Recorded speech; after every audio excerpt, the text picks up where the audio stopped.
यत एवं अताह, जिसलिए ज्ञान रूपी अग्नि सब कुछ को नष्ट कर सकता है, इसलिए ज्ञान के सदृश संसार में कोई दूसरा पवित्र कारक वस्तु ही नहीं है। ये कहने के लिए अगला श्लोक आरंभ होता है। ननो राजसूय अश्वमेधादि कृतभि दान ही गण्यादि भी कृच चांद्रायणादि तपोभिश्च सर्वपाप निवृत्ति संभवात किम सर्व परिग्रह त्याग मूलको क्षमा दम आदि साधन पूर्वक संन्यासाश्रम संपाद्य आत्मज्ञानेन इत्याशंकायाम न इति। पूर्व पक्षी आशंका करता है कर्म से ही कर्म को काटा जा सकता है।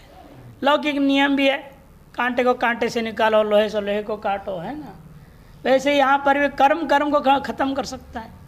क्या जरूरत है ज्ञान का? विज्ञान भी ऐसे नहीं, सर्वस्व त्याग कर दो, संन्यास ले लो, श्रवण निध्यासन करो, इतने लफड़ा क्यों करना? राजसूय याग है, अश्वमेध याग है, बड़े बड़े याग हैं। इसे ऐसा महान पुण्य होगा, अक्षय कह दिया है। सोमयाजियों के लिए अपाम सोमम अमृतापोमा, हम तो सोम पी के तो अमृत हो गए, अमर हो गए। अमर होना ही तो मोक्ष है। पूर्व पक्ष कहता है इसलिए कर्मकांड से मोक्ष हो सकता है, मीमांसक है पूर्व पक्षी। कन्यादान भी, दान आदि भी, जो कन्या का दान है, कन्या आदि भी दान ही। कन्यादान, स्वर्णदान, भूदान, अन्नदान, वस्त्रदान, इन दानों से पुण्य होगा, उससे भी सब कुछ नष्ट हो जाएंगे। और तपस्या भी करेंगे साथ में, कृच चांद्रायण आदि तपोभिश्च सर्व पाप निवृत्ति संभवाद, सगल पाप नष्ट हो जाएंगे। किम सर्व परिग्रह त्याग, सर्व परिग्रह का त्याग मूलक शमदमय साधन पूर्वक संन्यासाश्रम को ग्रहण कर संपाद्य आत्मज्ञान के द्वारा क्या लाभ होगा? इत्याशंकायाम। सिद्धांत कहते न औषधवत् यद उद्देश्य क्रियन्ते उक्ता राजसूयादयः तस्यैव उद्दिष्टस्य पापस्य निवर्तका भवन्ति न तो सर्वेषां पापानां। सगल कर्मों का नाश नहीं हो सकता। जिन पापों की निवृत्ति के लिए आपने संकल्प करके जो पुण्य करोगे वो उतने ही पाप को नष्ट करेगा। और पाप नाश के बिना केवल कर्म करो तो पुण्य देगा, वो पुण्य को कौन नाश करेगा? एक पुण्य को नाश दूसरा पुण्य करूंगा क्या? कीचड़ से आप मल से निवृत्त होने के लिए कीचड़ से धोओगे नहीं। प्रक्षालनाद्य पंकस्य दूधार स्पर्शनम वरम न्याय। प्रक्षालनाद्य पंकस्य दूराद स्पर्शनम वरम। कीचड़ में पैर रखो फिर कीचड़ से धो, ये कभी संभव है? उचित भी है क्या? लोक में भी मान्य नहीं है। उसी प्रकार शास्त्र भी कहता है कर्म रूपी कीचड़ में पैर रखो और कर्म से उसको धोने की कोशिश करो, और जिससे धो रहा हो वो भी गंदा ही है, पुण्य भी नष्ट नहीं होगा। उसको कौन भोगेगा फिर? मोक्ष कैसे हो सकता है? कर्म से नहीं हो सकता। जैसे औषधि उद्देश्य न क्रियन्ते, जिस रोग के उद्देश्य से जो दवाएं खाया उससे जो वही रोग दूर होगा ना, कि दूसरे सब रोग दूर हो जाएंगे। एक दवाई कुछ भी खा लो और सब रोग नष्ट हो जाए, ऐसे तो हो ही नहीं सकता। से जिस उद्देश्य को लेकर के राजसूयादयः तस्य उद्दिष्टस्य पापस्य, जिस पाप को निर्हार करने के लिए राजसूयादि यागों का आपने अनुष्ठान किया, वह उद्दिष्ट पाप के ही निवर्तक होंगे, न तो सर्वेषां पापानां, सगल पापों का, सगल पुण्यों का विनाशक कर्म कभी नहीं हो सकता। संचित आगामी वर्तमानानाम अनेकेशाम अनेक रूपाणांच। संचित है, आगामी है और वर्तमान है। एक प्रकार का कर्म नहीं है, अनेक प्रकार के कर्म है और संख्या भी अनंत है।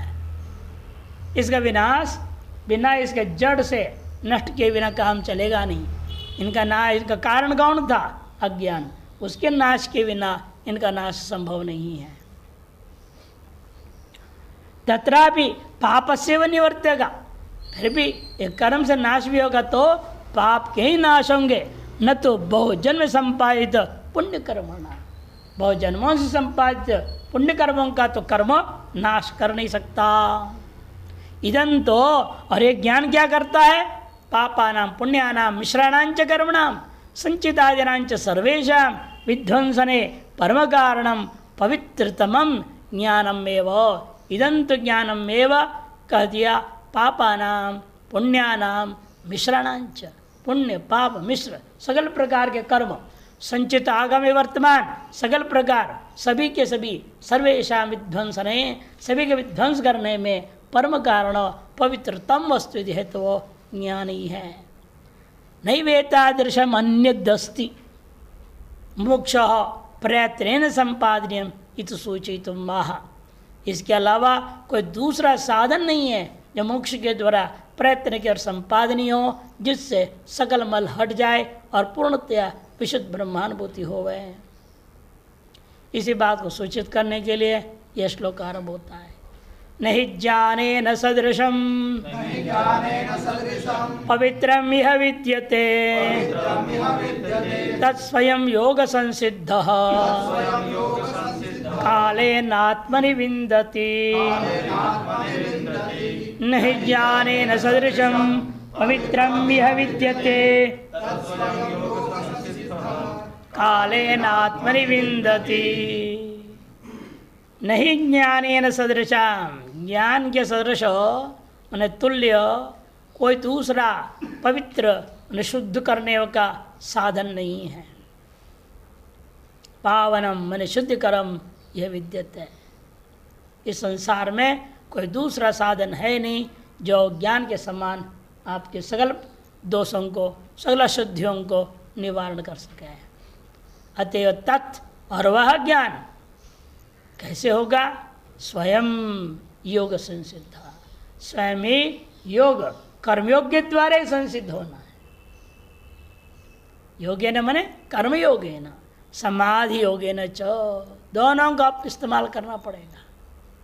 एक तरफ कर्मयोग करो निष्काम भाव से, नित्य और नैमित्तिक कर्म मात्र करते रहना, निषिद्ध और काम्य कर्मों को नहीं करना, तार्श कर्मयोग, और इधर अंतर्मुख होने का अभ्यास करना चाहिए, समाधि योग। और उसके साथ साथ अंतर्मुख होकर के हम जड़ीभूत न रह जाएं, इसे लक्ष्य के बारे में श्रवण मनन ध्यान करते रहना होगा। तब इसके द्वारा संस्कारित जब हम होंगे, अंतर्मन अत्यंत संस्कारित होगा, तो काले न, एक दो दिन में होने वाला नहीं है। काले न आत्मनिविंदति, महता कालेन आप आत्म स्वरूप को लाभ कर लोगे, अपने स्वरूप लाभ हो जाएगा। तदा दृष्टो हो स्वरूपे अवस्थानम, अपने स्वरूप में अवस्थित होने का सामर्थ्य प्राप्त हो जाता है। भाष्यकार देखिए, भाष्यकार नहीं ज्ञानेन सदृशम, सदृशम ने तुल्यम, ज्ञान के तुल्य, पवित्रम माने पावनम, शुद्धिकरम, शुद्ध करने वाला कोई अन्य साधन यह मन अस्मिन लोके न विद्यते, इस लोक में कोई दूसरा साधन है नहीं। क्योंकि तद ज्ञानम, वह जो ज्ञान है स्वयमेव योग संसिद्ध, स्वयं जो है योग के द्वारा संसिद्ध होता है। कौन से योग के द्वारा? योगेन न कर्म योग न समाधि योग न च, कर्म योग और समाधि योग दोनों के द्वारा संसिद्ध, संस्कृत सन, आपके अंतःकरण को संस्कारित कर देता है, शुद्ध कर देता है। जब तब शुद्ध करने का मतलब, संसिद्ध करने का तात्पर्य क्या है? योग्यता में आपन्नो, आप मुमुक्षु में आपके अपने स्वरूप का, आत्मा के अनुभूति करने की योग्यता आपादन कर देता है। योग्यता में आपन्नो मुमुक्षु काले न महता आत्मनि विंदति, आत्मविषयक अनुभूति को वह विद्रल लाभ है से लभते त्यर्थः, लाभ हो जाता है। शंकराचार्य कहते ही का अर्थ है यस्मात्, यस्मात् कारणात्, जिस कारण से नाना योनिषु नानाविध जन्म मरणादि महादुख परंपरा प्रापकानि पुण्य पाप मिश्रात्मकानि अनेक कल्प शत समार्जितानि अशेषानि कर्माणि समूलम उन्मूलयति अविक्रिय आत्मज्ञानम। अविक्रिय आत्मा का जो ज्ञान है वही कारण सहित मूल सहित इन सब को नष्ट कर सकता है। जिसलिए कारणात, जिस कारण से कि नाना योनिषु, एक जन्म हुआ नहीं है, पूरे 84 लाख योनियों में घूम चुके हैं। ऐसा कोई योनि नहीं जिसमें गए नहीं, ऐसे आदमी हो गए सीधे। शास्त्रीय परंपरा में ये सिद्ध है ना, सगल योनियों के भटकते भटकते अंत में मनुष्य शरीर मिलता है। सृष्टि में भी यही आया बृहदारण्यक उपनिषद में। ये सृष्टि जब बनाने लगे, पंचभूतों का सम्मिश्रण किया, पंचीकरण करने के बाद ये शरीर बनाने, पहले बकरा बकरी को बनाए। देवता जो इंद्रियों के अभिमानी देवता ने कहा नहीं ये पर्याप्त नहीं है, चलो भाई गाय सांड बना दिए, ये भी पर्याप्त नहीं है। भेड़िए बनाए, अभी ना है ना, अभी आ क्या अजा अवयः मंत्री बोलता है, उससे भी कहा कि नहीं ये भी ठीक नहीं। करते करते देव योनियों को बनाया, अरे तो भोग प्रदान ये भी ठीक नहीं। नार की योनियों को दिखाया, नहीं तो दुखी दुख भोगना पड़ता, ये ठीक नहीं। करते करते करते जो है अंत में मनुष्य को बनाए। अब सब देवता खुश हो गए, हाँ ये ठीक है, इसमें जो है हम पुरुषार्थ कर सकते हैं। केवल भोग भी नहीं है, केवल दुख भी नहीं है, केवल सुख भी नहीं, केवल दुख भी नहीं, सम्मिश्रित है। अतः यहाँ जिया जा सकता है ढंग से, और पुरुषार्थ करते मोक्ष की ओर हम बढ़ सकते हैं। तो सृष्टि क्रम में भी यही वर्णन हुआ है। अतः सारी योनि भटकते हुए हमें मनुष्य जन्म मिला, बड़ भाग मनुष्य तन पावा। शंकराचार्य तो और आगे बढ़कर बोलते हैं विवेक चूड़ामणि आदि ग्रंथों में, बहुत मुश्किल से तो मनुष्य जन्म मिला बोलते हैं। नहीं नहीं, मनुष्य जन्म मिलना तो बहुत आसान है, कोई बड़ी बात नहीं है।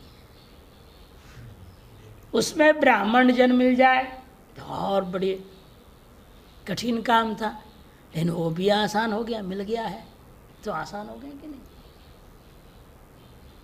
लेकिन सब हो, श्रेष्ठ कुल में हो गया, योगी के कुल में हो गया, वेदांती के कुल में हो गया, लेकिन क्या फायदा,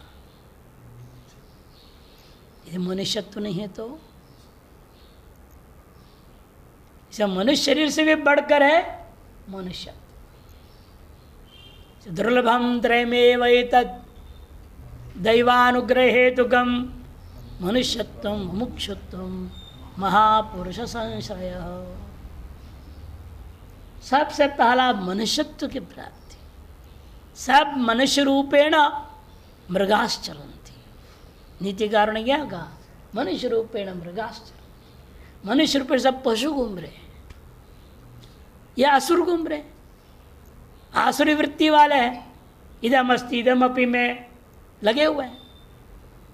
ये गीता में आगे ना, आगे 16वें अध्याय में ये है, ये भी और चाहिए, इसी में लगे रहते मनुष्य। इसलिए आसुरी बुद्धि और पाशवी बुद्धि, ये दो प्रकार की बुद्धि वाले मनुष्य आकार में घूम रहे फिर रहे हैं। मनुष्यत्व वाले मनुष्य मिलना बड़ा कठिन काम है, और मनुष्यत्व भी हो और फिर मुमुक्षुत्व ना हो तो भी बेकार है, मनुष्य शरीर व्यर्थ हो जाएगा। मनुष्यत्व भी है, मुमुक्षुत्व भी है, लेकिन महापुरुष ना मिले तो भी वो जन्म व्यर्थ गया। इन लगे रहने से अनेक जन्म में आकर धीरे धीरे धीरे, इसे यहाँ पर भाष्यकार भी टीकाकार भी कह रहे, अनेक जन्म पाप जैसे हमने संग्रह किया है अनेक जन्मों से, पाप पुण्य मिश्र कर्मों के संग्रह यथा अनेक जन्मों से किया है, ये तीन की प्राप्ति भी अनेक जन्म लग जाता है। अनेक जन्म संसिद्ध, गीता में भी है। इसे नानाविध जन्मों में और मरणों को पा करके महान दुख की परंपरा को प्राप्त करके पुण्य पाप मिश्र कर्मों को अनेक कल्प शत सैकड़ों कल्पों के द्वारा समार्जित है, उन सभियों को अशेषाणि कर्माणि, सकल कर्म समूल उन्मूलन, समूलम उन्मूलयति, समूल उन्मूलन कर देता है। कौन? अविक्रियात्म विज्ञान। तस्मात् ज्ञानेन सदृशम उक्त धर्म तुल्यम अत्यंत शुद्धिकरम परम पुरुषार्थ साधन तमम यह लोके शास्त्रे च न विदिते नास्ति। इसलिए एतार्श ज्ञान के सदृश उक्त धर्मों वाला तुल्य अत्यंत शुद्धि करने वाला परम पुरुषार्थ का सर्वोत्तम साधन, साधन तमम, अतिशयन साधन विधि साधन तमम, यह लोके शास्त्रे च, इस लोक में हो चाहे शास्त्रों में आप खंगाल लीजिएगा, इससे बढ़कर कोई दूसरा साधन कहीं नहीं मिलेगा। न विदिते नास्ति। एतादृश शुद्धि कारणम मुक्ति कारणम अस्मिन् लोके लोकांतरे च न संभवति इत्यर्थ। एतादृश शुद्धि का कारण, मुक्ति का जो कारण है वह इस लोक में गया, लोकांतर में कोई दूसरा साधन संभव नहीं है। एतादृश ज्ञानम अनादि विद्या तत्कार्य विध्वंसकम अधिकारी कृत श्रवणादिर यति कालेन महता। एतादृश ज्ञान अनादि विद्या तत्कार्य विध्वंसक को किसको प्राप्त करता है? कौन प्राप्त करेगा? अधिकारी पुरुष प्राप्त करेगा। अधिकारी कौन है? कृत श्रवणादिर यति, कृत जो श्रवण मनन वाला है, ऐसा जो यति कालेन महता दीर्घेण, महता मने दीर्घेण, अनेक जन्म लेकर के अभ्यास करते करते करते करते योग संसिद्धा, योगेन, यहाँ कौन से योग लूँगा? भाष्यकार के साथ लिए कर्म योगेन और ध्यान आदि योगेन, समाधि योगेन, ये ले रहे हैं ज्ञान योगेन। ज्ञान योगेन नित्य निरंतर समाधि निष्ठया तात्पर्येण कृतया, नित्य निरंतर समाधि में निष्ठा रखते हुए तत्पर होकर के, तात्पर्येण कृतया, तत्परता पूर्वक किया गया जो समाधि का अभ्यास। नहीं तो जड़ समाधि हो जाएगा, विधेय हो जाएगा, प्रकृति लय को प्राप्त करेगा। विधेय प्रकृति लया नाम योग सूत्रकार ने कहा, और वहाँ वर्णन किया 10,000 मनवंतर, 1-1 लाख मनवंतर तक पड़ा रह जाएगा, मैंने कई कल्पों तक ऐसे पड़ा रह जाएगा। तो निशेष विनष्ट सर्व बाह्य वासनता संसिद्धि ही, जिसके संपूर्ण रूप निशेष सर्व बाह्य वासना के नाश हो जाना ही का नाम संसिद्धि है। ताम प्राप्त, उसे प्राप्त करने वाले का नाम संसिद्ध, सम्यक निर्मूलित सब प्रतिबद्ध सन, प्रतिबंधों के सहित पूर्णतया निर्मूलित हो गया है जो, ऐसा जो व्यक्ति है उसके लिए वह ज्ञान स्वयं आत्मनि मैंने स्वांतकरण एवं अपने ही अंतकरण में ज्ञानानुभूति हो जाती, विंदती सर्वमिदम अहंच ब्रह्मविति अप्रतिबद्धा ब्रह्ममयी वृत्ति बुद्धौ एव उदेति इत्यर्थः।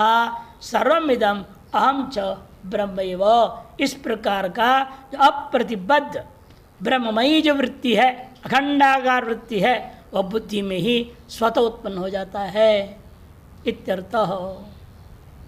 टिप्पण तत्स्वयं का, तत्स्वयं तज्ज्ञानम, वह ज्ञान जो है स्वयं प्रकट हो जाता है।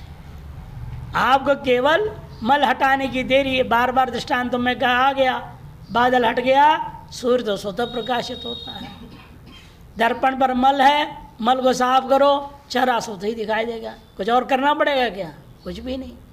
वैसे यहाँ पर भी अंतरण शुद्धि की देरी है, ज्ञान तो स्वतः ही प्रकट हो जाएगा कि ज्ञान स्वरूप आत्मा ही है, कोई अलग थोड़ी है। ज्ञान आत्मा है, ज्ञान सत्यम ज्ञानम अनंतम ब्रह्म।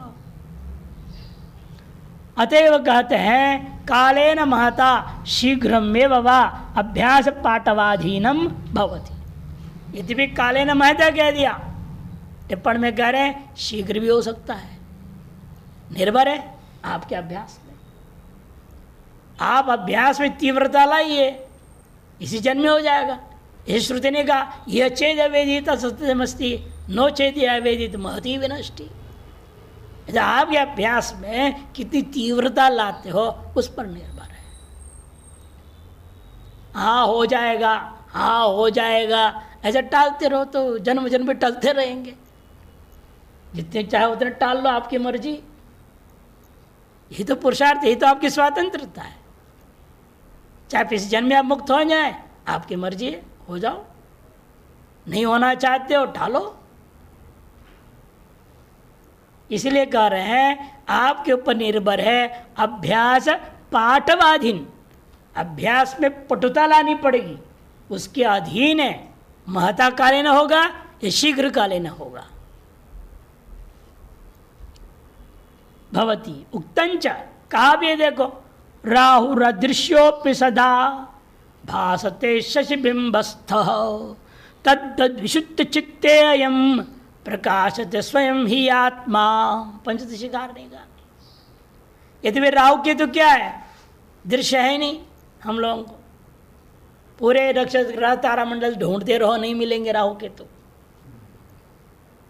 लेकिन ग्रहण हो जाए, चंद्रमा पे हावी हुए, राहु दिखाई देगा।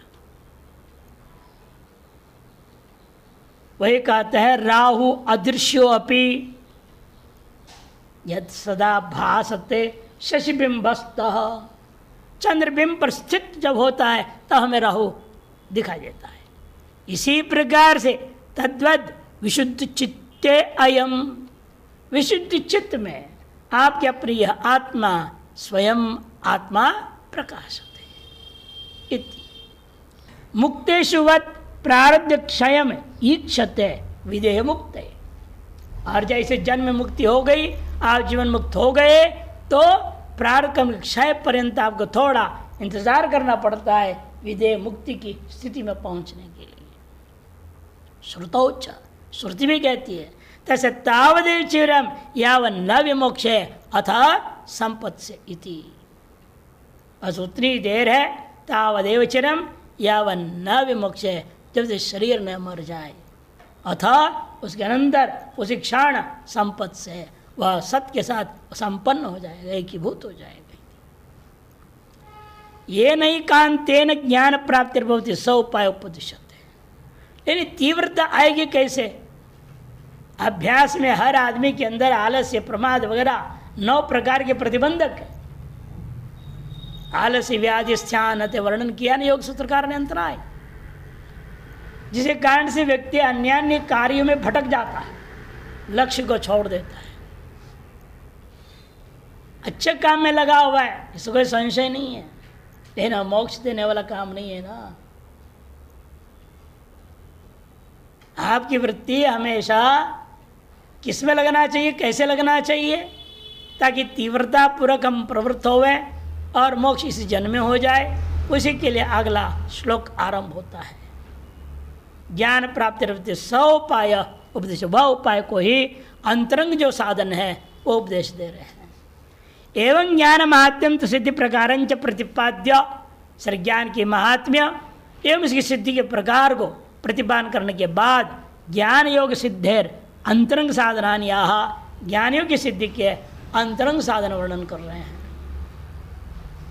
पहले बहिरंग साधन वर्णन किए थे, तद विधि प्रणिपाते न परिप्रश्न सेवया। वे विचरित भी हो सकते हैं किंचित, यानी तो अब विचरित होना पड़ेगा तभी होगा। यह भी 3 बता रहे, वहां भी 3 बताए थे। श्रद्धावान लभते ज्ञानम तत्परः संयतेन्द्रियः ज्ञानम लब्ध्वा पराम शांति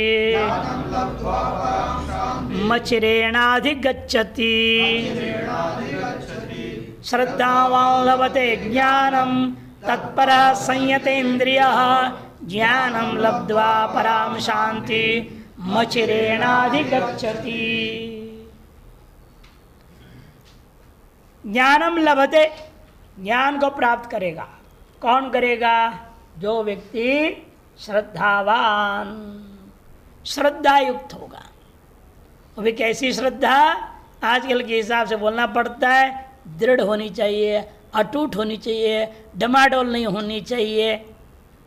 इसे विशेषण देने पड़ेंगे कि लोगों की श्रद्धा को कोई भरोसा ही नहीं है। स्वार्थ के अनुसार श्रद्धा चलती है आजकल। स्वार्थ बढ़िया चल रहा है, बड़े श्रद्धा है, बहुत बढ़िया रहता है। जहाँ थोड़ा सा इधर उधर हुआ नहीं, अरे ऐसे ही चलता है, कोई बात नहीं, तुरंत ढीले पड़ जाते हैं।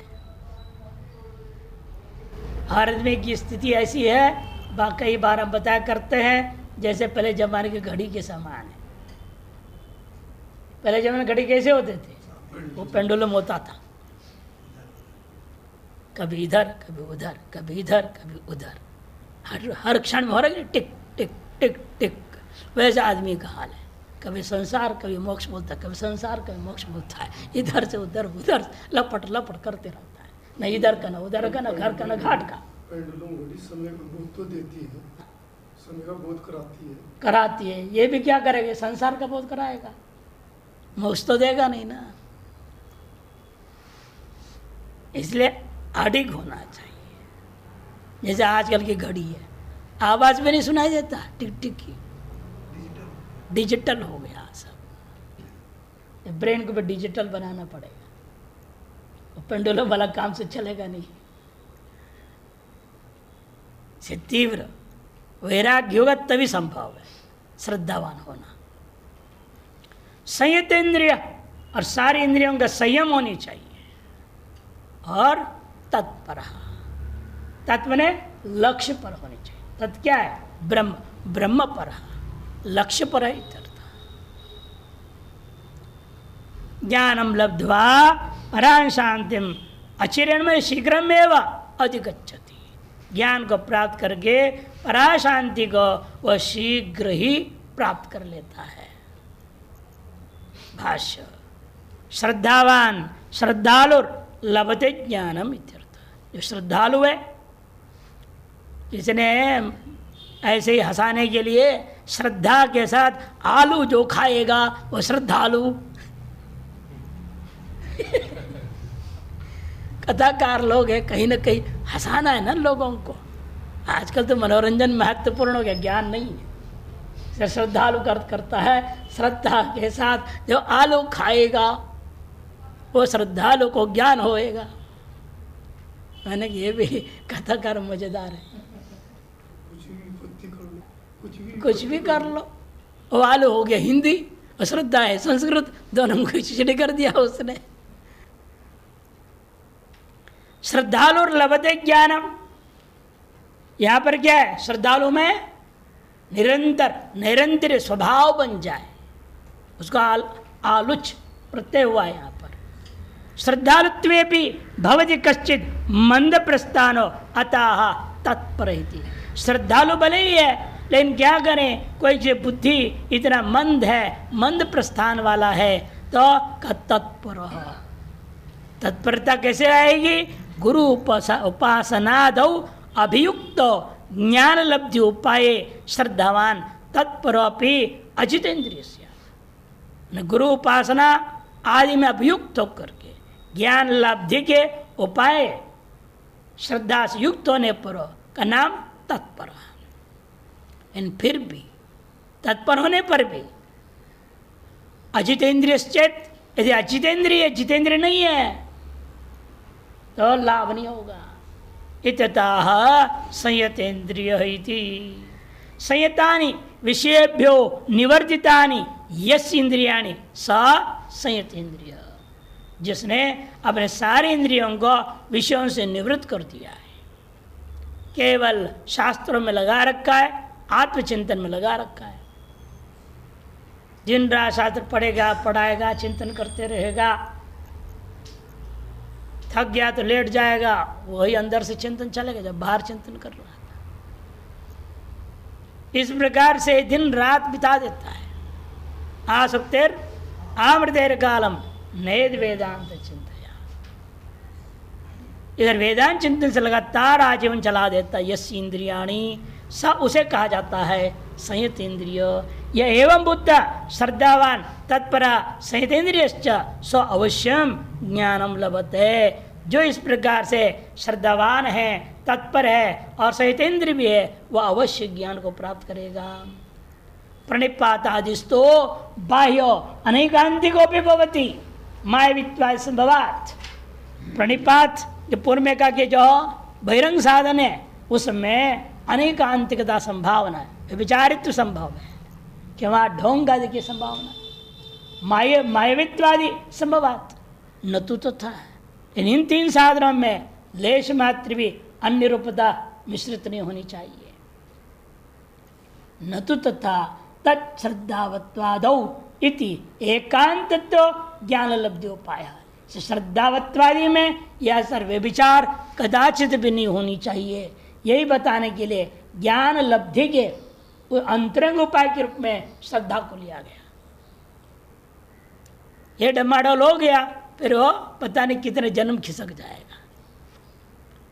जो श्रद्धा अटूट है, बिना डमाडोल होने वाला है, उसी को बात कर रहे हैं। तत्श्रद्धावत्वात् वत्वादौ इति एकांतत्व ज्ञान लब्धि उपाय। इसलिए एकांतता अव्यभिचारी जो है ज्ञान के प्राप्ति का उपाय यही है। किम पुनर्ज्ञान लाभात् स्यात्, अरे ज्ञान लाभ से क्या होगा इत्युच्यते। ज्ञानम लब्ध्वा पराम मन मोक्षाख्याम शांतिम उपरतिम अचिरेण क्षिप्रमेव अधिगच्छति। पराम मन मोक्ष नाम का जो शांति मन उपरति है उसको शीघ्र वह प्राप्त करेगा। सम्यक दर्शनात् क्षिप्रम मोक्ष भवति इति। कहने का मतलब सम्यक दर्शन से, अनुभूति से शीघ्र ही मोक्ष होता है। यह सर्वशास्त्र न्याय प्रसिद्ध सुनिश्चितो अर्थ। सर्वशास्त्र और न्याय में से प्रसिद्ध यह सुनिश्चित तत्व है। संक्रांति टीका। श्रद्धावान इति श्रद्धावान तत्त्वमसीति श्रुत्या ब्रह्मात्मैकत्वमुच्यते तदेव गुरुणा उपदिश्यते। तत्त्वमसी ये सुन करके ब्रह्मात्मैकत्व को कथन करता है, जो कि गुरु के मुख से उसने उसी को प्राप्त किया उपदेश में। तत्र श्रुति वाक्य गुरु उक्तौच सत्यत्व बुद्धि श्रद्धा। इस प्रकार के श्रुति वाक्यों में और गुरु के वचनों में जो सत्यत्व बुद्धि है उसी का नाम श्रद्धा। ये पंजाबियों में विशेष दिखता है। वो क्या बोलते हैं, कुछ भी बोलो सत्य वचन महाराज, कुछ भी कहो आप। लेकिन अंधश्रद्धा भी कभी काम कर जाता है। आगे बढ़ने के लिए वो भी पर्याप्त है। अब यूँ सोच करके कि उससे भी रहित हो रहा करके क्या फायदा होगा। कम से कम गुरु वचनों में इतना तो उसके अंदर है, भाव बना हुआ है, वो उसको कल्याण की ओर आगे बढ़ाएगा। और राजसी श्रद्धा है या तो तामसी श्रद्धा है मान गया, तुम तो तीनों प्रकार श्रद्धाओं से और घटिया में चले जाओगे, क्या फायदा। शुरू में तामसी श्रद्धा ही अपनाओ, फिर राशि श्रद्धा आएगी, फिर सात्विक श्रद्धा में पहुंचोगे। इसलिए क्षुद्र मान के यदि हम घृणा करेंगे उससे भी वंचित रह जाएंगे। शुरू तो कहीं ना कहीं से होना ही है। एकदम थोड़ी किसी के सात्विक श्रद्धा आ जाएगी, झटी थी, नहीं आ सकती। इसलिए इनका कहना है श्रुति वाक्य में गुरु उक्तौच सत्य बुद्धि उसका शास्त्र श्रद्धा अस्तित्वोपलब्धभ्य इति श्रवणात्। कठोर परिषद में कहा भी है अस्तित्व उपलब्धव्य है, ऐसे पहले स्वीकार तो करो। यह आत्मा ही ब्रह्म है, ऐसे स्वीकार करो पहले। वही ईश्वर है, आत्मा ही ईश्वर है, परमात्मा है। ये स्वीकार नहीं करोगे तो अनुभव में कैसे आएगा। तादृश व्यभिचारिणी तादृशी अव्यभिचारिणी श्रद्धा यस्य अस्ति स श्रद्धावान। इस प्रकार की अव्यभिचारिणी श्रद्धा जिसके अंदर है उस व्यक्ति का नाम श्रद्धावान। मुमुक्ष अवश्यम श्रद्धावत्वं भवितव्यम। इसलिए मुक्ष को तो अवश्य ही श्रद्धावत्वेन होना ही चाहिए। तदभावे न किंचित अस्ति। यदि वो नहीं है तो सारा जीवन व्यर्थ ही है। अतः श्रद्धा प्रयत्नेन देखो संपादनीय। इसे श्रद्धा जो है प्रयत्न पूर्वक संपादन करने योग्य है। जब अत्यंत सात्विक पहुंचे तो अपने आप होने वाली बात तो अलग है, वो अंतिम बात मत उछालांग मारो सीधे, पहले संपादन करो। जब जब बुद्धि गड़बड़ा जाए तुरंत उसको टोको, नहीं ऐसे तुम नहीं सोच सकते, गुरु के बारे में गलत नहीं सोचना। चाहे लोग भड़काने वाले, आंख कान फूंकने वाले कम नहीं है इस दुनिया में, उल्टा उल्टा सुनाते रहेंगे आप। निंदक नियर रखिए, कबीर ने क्या कहा, ये सब निंदक है, इनको पास में रखो, आंगन कुटी छवा। इसीलिए लेकिन सावधान आप नहीं रहोगे, आपकी श्रद्धा डगमगा जाएगी। ये चमचों से और पिशुनों से, पिशुन बोलते हैं इनको, जो कान फूंकने वाले, मच्छर काम करता है ऐसे ही।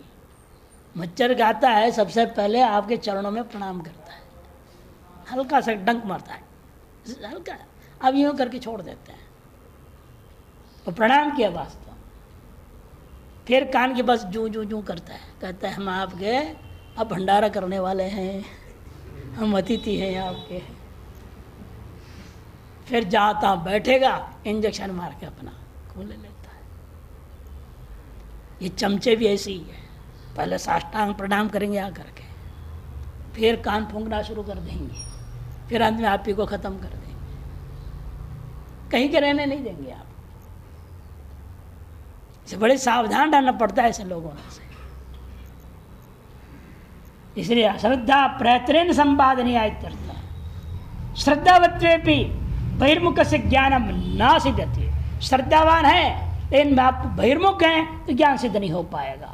अतः तद राहित्येन भवितव्यम, जब बहिर्मुखता से रहित होना चाहिए, यह बात कहने के लिए कहा संयत इंद्रिय इति।